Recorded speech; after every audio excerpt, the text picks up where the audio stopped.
On the morning of October 18, 2019, the Florida sun was still low, and the sound of birds echoed across the suburban neighborhood of Riverview. For Melissa Turner, it started like any other day. But today, something irreversible was about to happen. She ran to the phone, her voice trembling, barely coherent.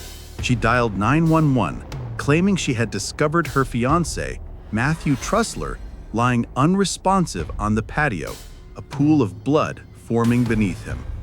"He's not breathing. He's not moving," she cried, desperation clear in her voice. The dispatcher's instructions echoed in her ears, but it was too late. By the time the medics arrived, Matthew was already gone. His death was swift, a result of multiple stab wounds, including one to the arm that severed a major vein. The autopsy confirmed what the scene suggested. Matthew Trussler had been murdered. But the twist? Melissa Turner's initial story would not hold up. In the coming days, investigators would dig into the details of that tragic night, unearthing secrets about the couple's toxic relationship, Melissa's troubled history, and a series of chilling revelations that would leave everyone wondering, was this self-defense or murder? Matthew and Melissa's love story seemed like a typical modern romance. They met on Tinder in 2017, both young and looking for something new. Melissa, an aspiring model and social media personality, was drawn to Matthew's easygoing nature and big heart. By 2019, they had moved in together and even bought a house in Riverview, Florida, in hopes of building a future. But the reality of their relationship began to deteriorate. Matthew's drinking became more excessive, and his work as a construction worker seemed to weigh heavily on him.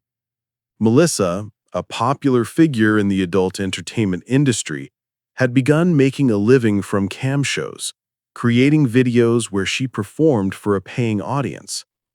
The more Melissa's career in the adult industry blossomed, the more Matthew seemed to pull away. He felt isolated, unsure of his role in her life and the public persona she was creating. The pressure built, and what had once seemed like a perfect match began to fracture. On October 17, 2019, their relationship reached a boiling point. That night, Melissa and Matthew had been drinking together, but by the early morning hours of October 18th, things had taken a darker turn. Melissa later claimed they got into a fight, but she didn't recall the details clearly. However, the security camera footage would soon tell a different story. Before investigators could even approach her, Melissa called 911 in a panic. She said she had found Matthew outside, unresponsive, but her tears and frantic words didn't match the evidence that would soon unfold. Where are you watching from? What's your opinion? Could Melissa really be the victim here? Let us know in the comments. In the hours after the 911 call, Melissa Turner was covered in her fiancé's blood, shaken but adamant about her innocence. She described how the night had unfolded, a drunken evening that, according to her, had no violent confrontations. Yet detectives began piecing together the inconsistencies in her story. In her initial statement to the police, Melissa explained how she and Matthew had gone to bed peacefully. However, when investigators reviewed the security camera footage from a neighbor's house, it revealed something far more troubling. Audio from the camera captured Melissa yelling at Matthew, screaming at him, demanding he get up and go die. The audio was clear. Melissa was angry, and it sounded personal. It was more than a mere argument. It was a confrontation. The volume of her voice, the anger in her words. Something didn't add up. What had triggered this rage? Prosecutors believe the fight had started over Matthew's drinking, and things escalated from there. At around 4 a.m., the camera recorded Melissa chasing Matthew through their house, furious and possibly intoxicated. The fight escalated beyond words, and soon a knife was involved. The detectives pressed her again. What happened around 4 a.m., she was asked. Melissa, who had once claimed she had no memory of that time, began to change her story. She admitted the fight had escalated, but insisted she acted out of self-defense when Matthew attempted to strangle her. But even then, her story was inconsistent. Was she fighting for her life, or did she simply snap under pressure? The investigators couldn't yet say, but what they did know was that the evidence was stacking against her. As the investigation into Matthew Trussler's death progressed, the police uncovered a crucial piece of evidence: the neighbor's security footage.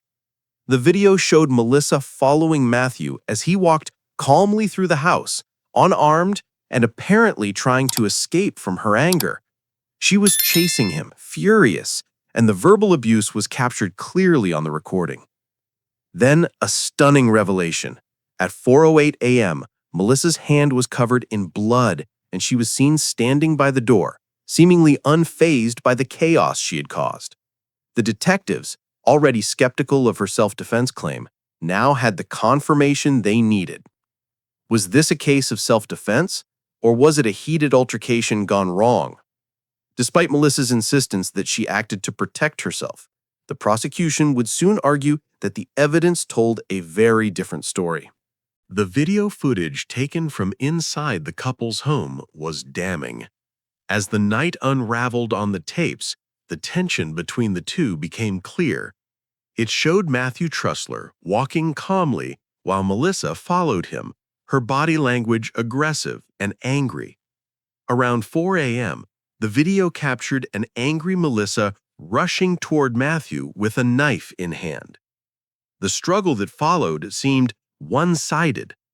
As Matthew tried to escape, he suffered multiple stab wounds. Prosecutors contended that Melissa had full control over the situation and could have stopped the attack at any point. She had the opportunity to get help, but instead, she chose to finish what she started. When the medical examiner concluded that Matthew died from a stab wound to his arm, which severed a major vein, the defense tried to explain it as an act of self-defense. However, the physical evidence didn't align with her narrative. Melissa had caused the fatal injury, and she knew it. Her story of being the victim of an abusive partner began to crumble under the weight of evidence. The timeline of events didn't support her claims, and the jury was beginning to see her actions for what they truly were. Was this a case of premeditated murder, or was it simply a tragic escalation of an abusive relationship? The trial was long and emotionally charged. Melissa Turner, sitting at the defendant's table, struggled to explain her actions. Her defense team argued that she had acted out of fear, a victim of emotional and physical abuse, and that she had only stabbed Matthew to protect herself from a dangerous, intoxicated man. But the prosecution painted a different picture. They presented the evidence, the security footage, the audio of Melissa's voice, and her changing statements to show that Melissa had been the aggressor. She had instigated the argument, and when things got out of hand, she chose to take matters into her own hands. Her defense team, led by John Trevina, tried to argue that she was suffering from mental health issues exacerbated by Matthew's alcohol abuse and her history of abusive relationships.